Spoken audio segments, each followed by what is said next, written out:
All right, everybody, story time.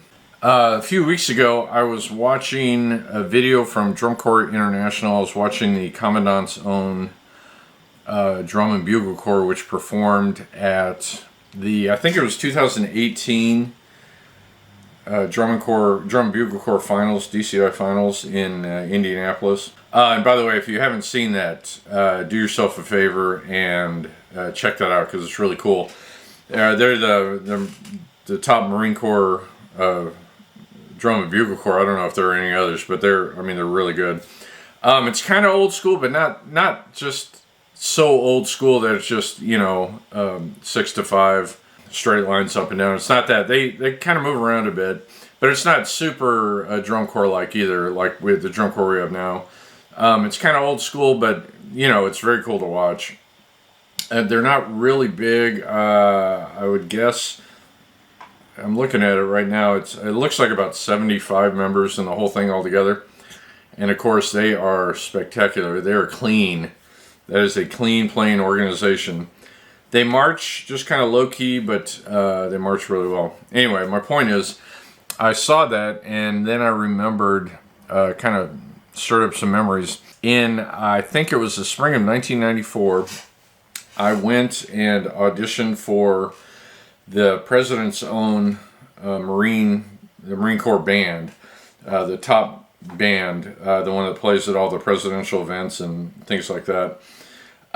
They have all kinds of other field bands and other organizations throughout the Marine Corps and throughout all the military altogether. But this was the top-notch, the President's Own Marine Band. So I thought, man, that would be really cool. I saw an ad in the Instrumentalist magazine, and they had an ad for, they had, in the back of the magazine, if anybody remembers, they have a page or two of open positions for different organizations and sometimes colleges and stuff like that.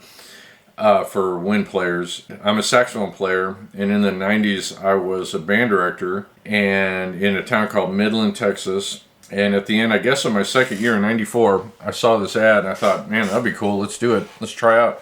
I contacted them, or I wrote them, however you did it back in the 90s before the internet. I got my name on their list, and they sent me the tryout music. And it was really cool. I don't remember what exactly. It was just excerpts. It was like when you audition in college for band. They just give you a lot of excerpts and like the hardest parts of different sheet music that they had, of different compositions that they had. And they just gave you the hardest parts, and then you just work on them and you play them. And it was pretty involved. It was about 5 or 6 pages of this stuff. One of the excerpts, it has all the speeds, all the tempos on there, and one of them was, I think it was triplets. I think it was 8th note triplets, but it was really quick. So it was like,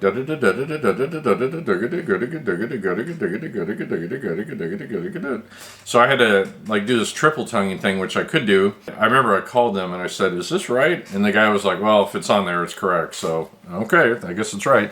So basically, I worked on this stuff for a couple months, and I flew out to Washington D.C. on my own dime, and I was in Midland. I flew from Midland to Dallas. From Dallas, I flew to Washington. What I did was, my girlfriend at the time, her sister lived in the D.C. area, so I think her sister picked me up, and I stayed at her place.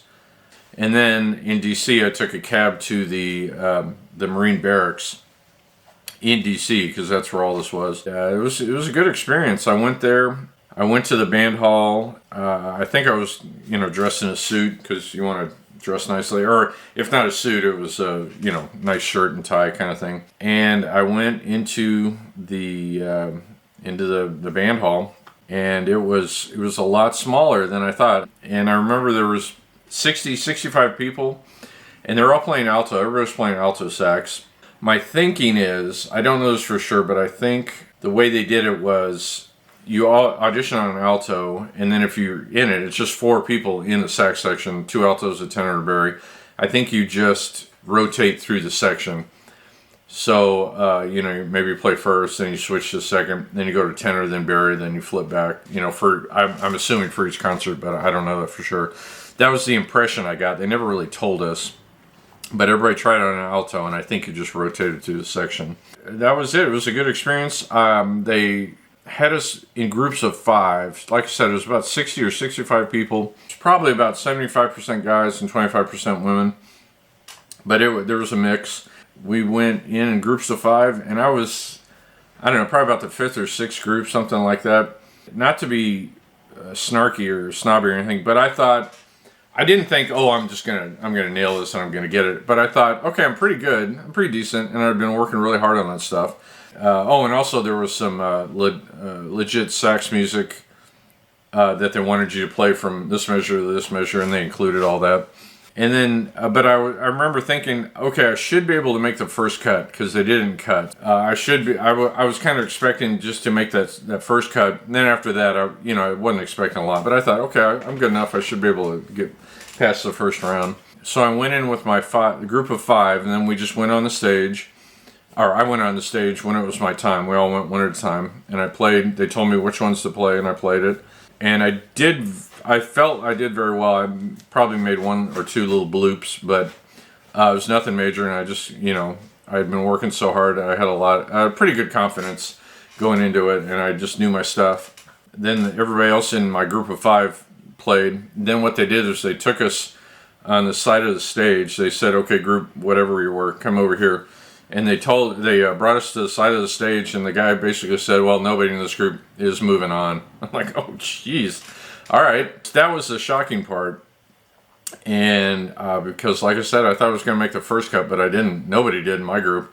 Very few people made the first cut. I mean, I think they only maybe had 9 or 10 people out of the 60 or so make it to through the first cut. Anyway, so I flew back to Dallas, and I was waiting for my luggage, and there was a guy there that I just recognized from the room of sax players, and I said, hey, weren't you there? And he said, oh, yeah, I remember you. And we talked for a minute while we were waiting for our luggage. He said he actually made the first cut, and he said it was pretty brutal. It has to be, but he said it was pretty brutal.